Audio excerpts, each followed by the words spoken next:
Okay, everybody, are you ready to learn some stuff tonight? What we're going to be talking about is probably one of the most common challenges that I see in our practice are people who have issues with allergies. What most people don't realize is that allergies are actually a digestive problem. So, body signals. I don't like to call it symptoms because they treat symptoms with medication. So let's just call them body signals. Probably one of the most common ones are congestion. Congestion in your lungs, congestion in your sinuses. So I have a really simple test that you can all do. Look at your wrists and feel your wrist. Now, if your wrist is boggy, what does boggy mean? If it has fluid in it, okay? So you should have a bony wrist, like my wrist is a bony wrist.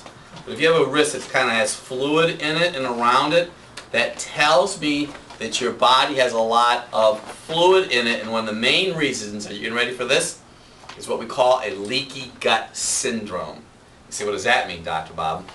Inside of your intestines, you can actually have little holes, and undigested protein particles can go through those holes and get picked up by the blood system, and your body actually attacks it. So if you have a swollen wrist, what that tells me is your body's in a state of inflammation. So congestion you can have in your sinuses, in your lungs, how sometimes you know how you feel like you're waterlogged? Well, you're waterlogged because your body has extra fluid in it. People who have, could be tired, you can have a runny nose. Now, here's the situation. You don't want to take a medication to stop your runny nose, like an antihistamine. Now think about what I'm going to say to you right now. When you take an antihistamine, what you're doing is you're stopping your body from causing a release. I'll say that to you again. When you take an antihistamine, you're stopping your body from releasing something. What is that something?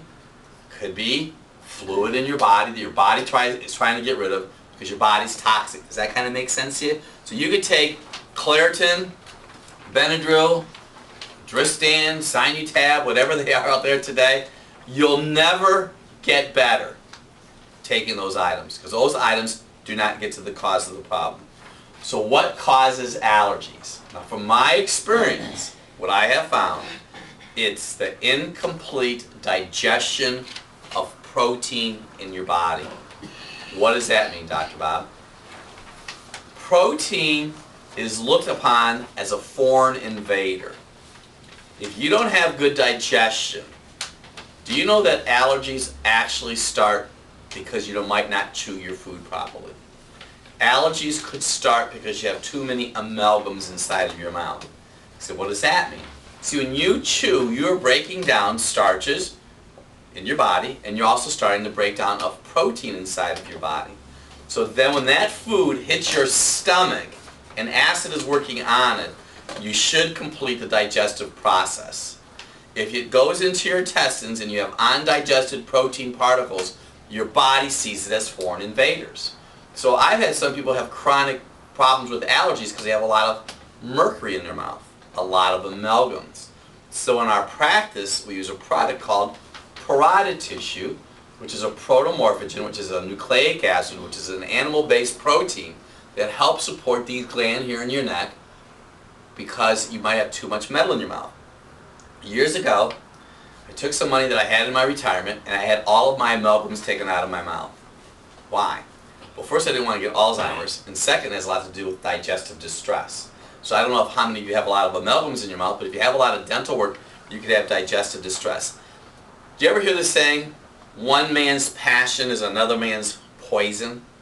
So it could be any particular food that you have this passion for. This is what I find.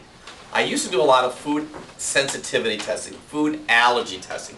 See, a food sensitivity is when you would eat something like maybe a lobster that you really have a problem with, shellfish, and you get this anaphylactic reaction and your throat closes up and you die.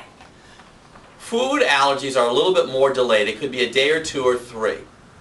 What goes on, though, when you eat food, so when I used to do these food allergy testing, it seemed like everybody was allergic to the food that they were eating. You hear what I just said? They're allergic to the food that they were eating in their body. What was going on is that undigested protein from their body was going through the intestines. Your body saw these proteins as foreign invaders and it attacks them. But here's what happens. It kind of makes you feel good because it causes an endorphin rush in your brain. So you know sometimes that you know that there's a certain food that you shouldn't be eating, but you have a passion for it and it always tastes good and it always makes you feel good. Like Sticker bars right before your menstrual cycle and Reese's peanut butter cups and Ho-Hos and whatever else it might be, because it causes an endorphin rush inside of your body. So any food could be causing an allergy or a sinus congestion or a lung congestion. Probably 2 items I want to share with you right now. Many people don't have enough B vitamins inside of their body. Now, why is that? Well, if you've taken an antibiotic in the last 6 months or a year, the antibiotic itself will throw off the flora in your intestines. Your flora in your intestines make B vitamins. Your body takes the B vitamins to make acid for your stomach. You need acid for your stomach to break down the protein when you do your digestion. If you cry easy, if you have a fear of impending doom, if you have sore muscles in your body, those are signs of a need for B vitamins. If you don't have enough B vitamins, you're probably not going to have enough acid inside of your body and you're going to have digestive distress. Probably the most common food that I see that causes allergies is peanut butter. Peanut butter. Now, peanut butter itself has mold on it, has yeast on it. Because a lot of people say, Dr. Bob, what happens if I eat natural peanut butter? Well, natural peanut butter has yeast on it and mold on it also. So if you're going to eat any kind of nut butter, I would encourage you to use almond butter. I had a gentleman that was in our practice today. When he first started in our practice many, many years ago, he had a chronic sinus problems for 54 years.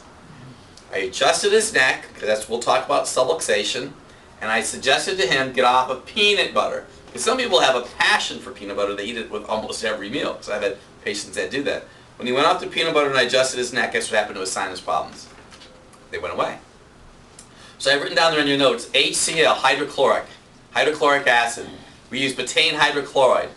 And our webpage we use a product called Whole Food Digestive Support, Whole Food Digestive Enzymes. We usually have our patients take 1 with each meal. Why? If you have digestive distress, how do you know if you have digestive distress? Not to be gross, but you blow farts.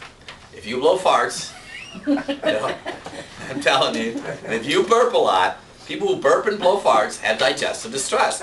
What can cause that? Poor food combining and not enough acid. See, everybody thinks that when you watch TV can really confuse you. So don't base how your health is by looking at TV advertisements.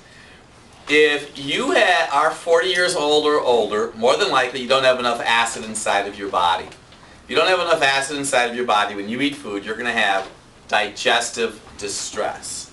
So if you have indigestion immediately upon eating, you could probably use some whole food digestive enzymes and watch how you do food combining. Don't drink cold water with your meals, okay? In our practice, we use a device called an acoustic cardiogram, where you can listen to your heart. Your heart muscle is very sensitive to what you eat. What we have found from our experience, when people eat a lot of wheat products, they can have digestive distress, which causes their heart literally to quiver. So watch how you do your food combining. These B vitamins are very, very important. You need to have enough B vitamins in your body. Another issue that can cause digestive challenges includes eggs, dairy products, especially cottage cheese, ice cream, and yogurt. Those items have protein in it, and they also are loaded with sugar. So let's just say that every day you have peanut butter, or let's just say you have yogurt, or cottage cheese. Those items alone can cause a runny nose.